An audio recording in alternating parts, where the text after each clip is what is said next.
Hello everyone, this is Erik, the Asian movie enthusiast. Welcome back to my DVD collection video playlist. And we're about to go through more of my Chinese language films here. I kind of like these videos.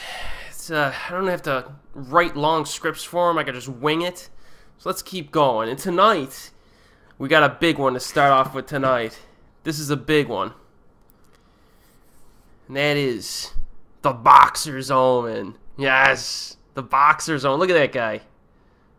I don't even know what this thing is. So this movie is basically the craziest Hong Kong sorcery film of the 1980s. I covered it in my Asian Horror Year in Review playlist. I think in my part 1 video of the 1980s I covered it. This one came out in 83. I mean, look at this. This is just bonkers insanity. Look at all that mayhem. So you basically got wizards here. Our protagonist is a boxer. He's just a normal dude. He finds out that he gets cursed by a wizard because of certain family relation type stuff. So the only way he can break the curse is to go toe-to-toe with the wizards, man. The bad wizards. So he of course, aligns himself with a group of monks who teach him in the ways of wizardry. And lots of mayhem ensues. Just fantastic. One of the absolute craziest movies you will ever see in your entire life. The Boxer's Omen. Just fantastic. It's one of my favorite movies, really, ever. Love this one. And we have another nutty movie. Yeah. This one's real crazy as well. Shaw Brothers. This is Buddha's Palm. Buddha's Palm. Very crazy flick here. It's got a kung fu film fans have a special place in their hearts for this tale of the most powerful mythic martial art. So a blind recluse lives in a cave, but it proves to be a blessing and a curse as it attracts everything from giant birds and magic pearls to miraculous orchids and an army of wushu warriors. This movie's crazy. There's some really loony moments in this one. I'm trying to remember all of the specifics, but I need to consult my notes. There's something I'm missing here in Buddha's Palm, like something crazy that I'm forgetting. I really like this one. I rated this one pretty high. Buddha's Palm, baby. What do you got for me here? All right. So it's nutty. One scene involves killers who use musical instruments, but that's just one of many crazy moments. There's a flying beast that is chuckle-worthy in terms of physical effects, and he thankfully makes many appearances.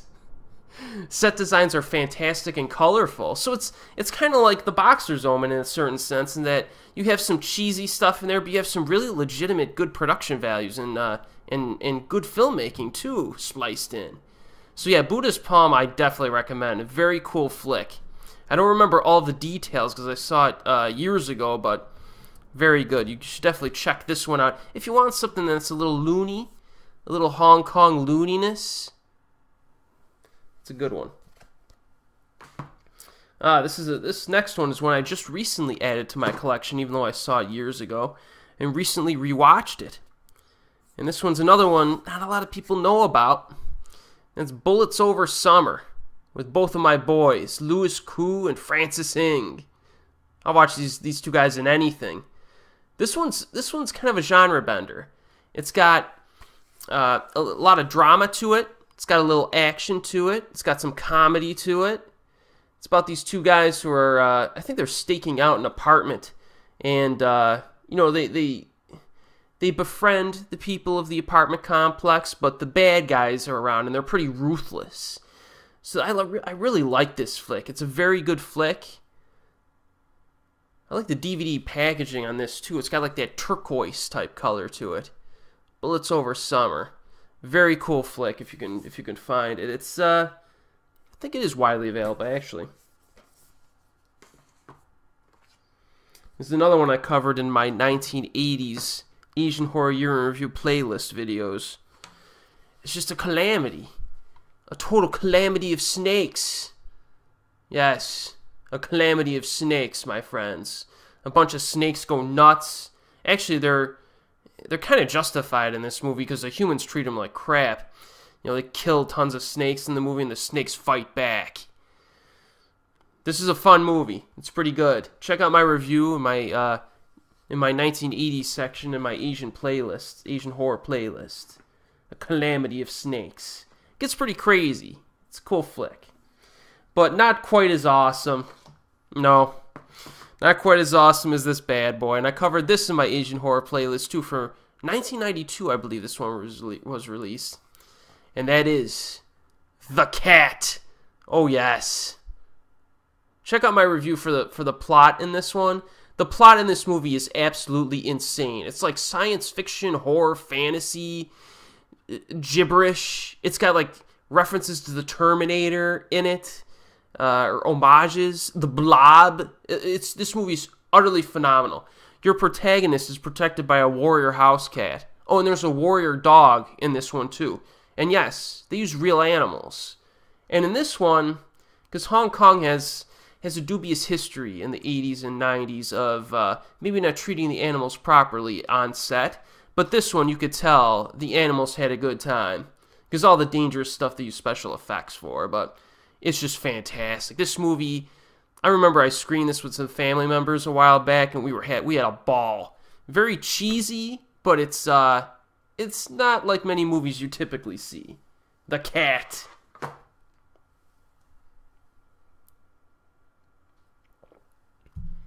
Alright, we got Donnie Yen. Cheetah on Fire. Yes, another earlier Donnie Yen film. This one's from 92.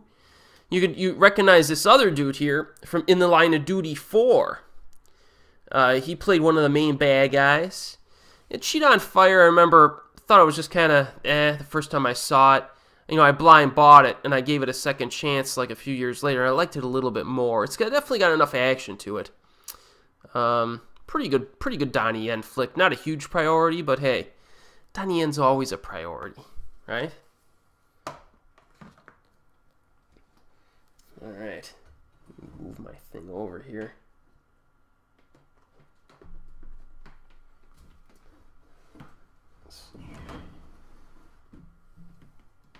All right, now we have a trilogy here. We got a trilogy coming up. Chinese Ghost Story. This is a highly, highly acclaimed film. It actually took me multiple viewings to actually enjoy this movie. I don't know what it was the first time I saw it, but it just didn't really click with me. I think I had trouble with the pacing. This is a very cool movie, though. It's kind of like a fantasy. It's got some horror and some action to it. You know, Hong Kong made a lot of genre benders that are hard to classify in the 80s and early 90s. This is one of those ones that's kind of special. A lot of people love this one. Definitely recommend it.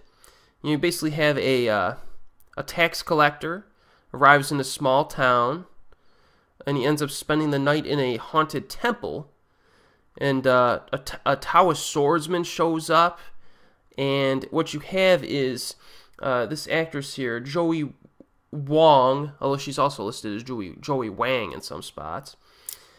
She's a ghost, and you basically have a mix of like good ghosts and not so good ghosts. And this is a very cool flick. Very cool flick. Chinese Ghost Story. A unique genre bender that is really a must-watch if you like Hong Kong cinema and you want to see the classics, so to speak.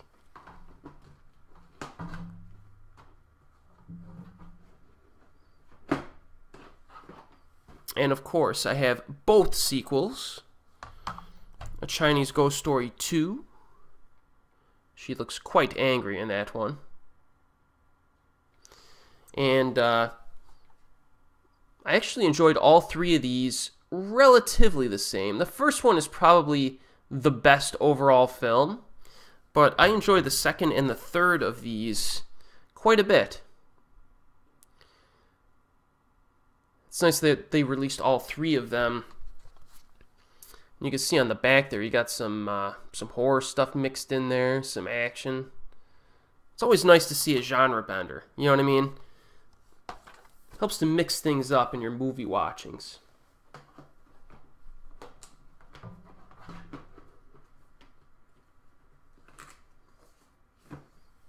Alright, our next film here has another very nice cast to it. Very nice cast. That is Color of the Truth. Got Anthony Wong in there. Looks like a Jordan Chan. Jillian Chung again, one of the twins. Nice cast. This one is... you got Lau Ching-wan in this too. He's a very good actor. And Francis Ng makes an appearance as well. This is a loaded cast. I haven't seen this one in a while. Again, this was one of those blind buys because Jillian Chung was in it, and that's why I wanted to watch it. And of course, anytime Anthony Wong is in a flick, you want to watch it. And almost remarkably, it's co-directed by Wong Jing, who is an atrocious, terrible director. But this is one of his better flicks that he directed. Looks like Marco Mock co-directed, so that probably explains it. It's a cop flick, gangster flick. It's got some good stuff to it, man. I really enjoyed it. Got some nice twists involved. I gotta rewatch this. I haven't seen this in years. This is a good flick. Color of the Truth.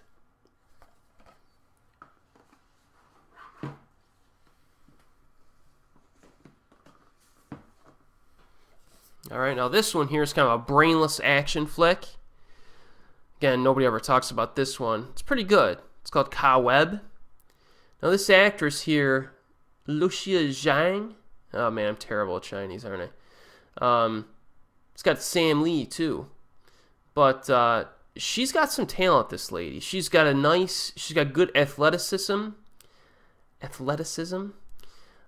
She hasn't been in too many movies though. She's only been in maybe a small handful. I was kind of hoping that she would get more lead roles after this one. It's a basic fighting flick. You got like the underground boxing type thing going on. And she's trying to, she basically fights these guys. I remember the fight choreography, and this was a bit repetitive. A lot of spin kicks I think she was using over and over again. But overall, it's just, there was a lot of action in it. And just to watch, this lady can really kick some rear end. It's a pretty good flick. If you ever have the means, I recommend it. Just don't expect much in terms of plot.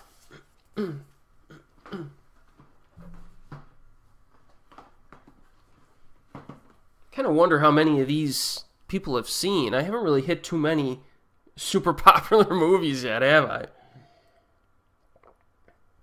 I'm getting to one though. You'll know that one of these coming up. Yeah, not really too many popular ones. Oh well. This one is one I also recently acquired, and I'm dying to rewatch. I was going to rewatch it today, but I didn't have time. It's Crazy in the City. Two more of my boys. You got Francis there, Francis Ng, and you got Eason Chan. I'll watch these two guys in anything too. This movie's sweet. I remember it.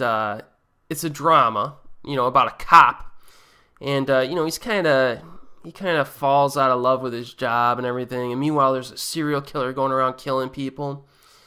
And there's like two scenes in this movie which I won't spoil for you.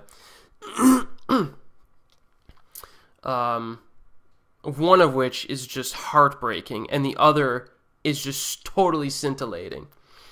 Very good dramatic build-up in this movie. Kind of slow-paced, but this is a hidden gem if you're looking for it. Crazy in the City.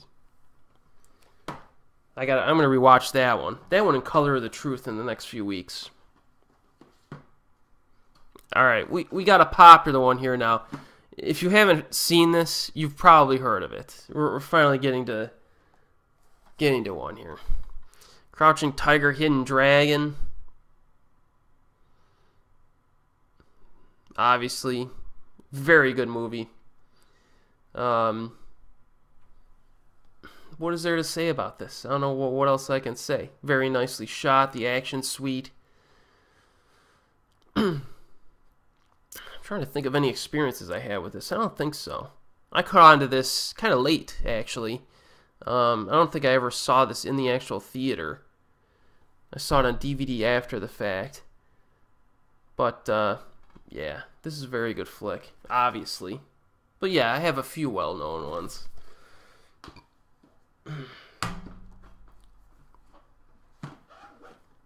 Now, got another Moon Lee flick here. This one I remember a little bit better. I don't think I need to consult my notes. Death Triangle, baby. You got Moon Lee, you got Yukari Oshima, and you have Cynthia Khan. And I just covered Cynthia Khan the other day, or the other week, in my In the Line of Duty 4 review. Now, this is a good example of why these types of films are a bit unreliable. And I'll speak more to this as I actually review them on my channel. But I mean, you got 3 solid lead actresses here. I mean, come on, you got Moon Lee, Yukari Oshima, and Cynthia Khan. And this movie really isn't that good. It's just kind of... I remember not liking it. And in this one, Moon Lee is the bad guy. And you never see Moon Lee play a bad guy. Or bad girl, I should say. She's the antagonist. So I was totally stoked to see this one. I mean, you know, there's a few decent fights, but not as good as some of their other stuff. And, yeah, it just seemed real low grade. I might give it a second chance. But, man, there's no excuse. And that's one thing, you know. You know, Hong Kong had so much martial arts talent back in the day in the 80s and 90s, they didn't know what to do with it. You didn't have enough good directors or producers to allocate things properly. And they just started churning out stuff, and you get stuff like this that should be freaking awesome, but it isn't. You know, not even close. So that's sometimes, you know, those Girls with Guns flicks, if you become a fan of them, some of them are going to really disappoint you, because they really should be better. Some of them should be better than they actually are. Just give them the talent. Alright, this one's awesome. Very cool flick. The Detective. Directed by Oxide Pang. And, man, why am I blanking on this guy's name? Come on now. For goodness sakes. I have to look it up. It's killing me. I can't believe I forgot this guy's name. I've seen him in like a million movies.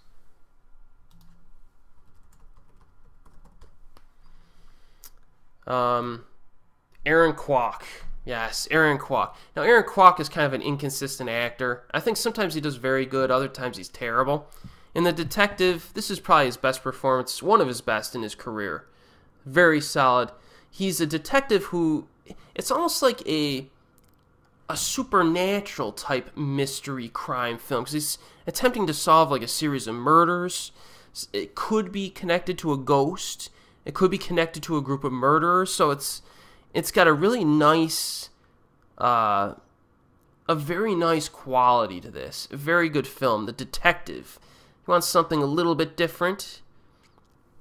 Check out this one. If you're a fan of the Pang brothers, you got to check it out. Oh dear. This one I looked for years. It took me about 8 or 9 years to track this down just so I could watch it. And that is Devil Fetus. Oh yes, the Devil Fetus. Now I covered this in my Asian horror playlist. And it's pretty good. It's not as awesome as you think it might be with the name Devil Fetus, but it does have its loony scenes. It earns its name. Okay, it does earn its name. And yeah,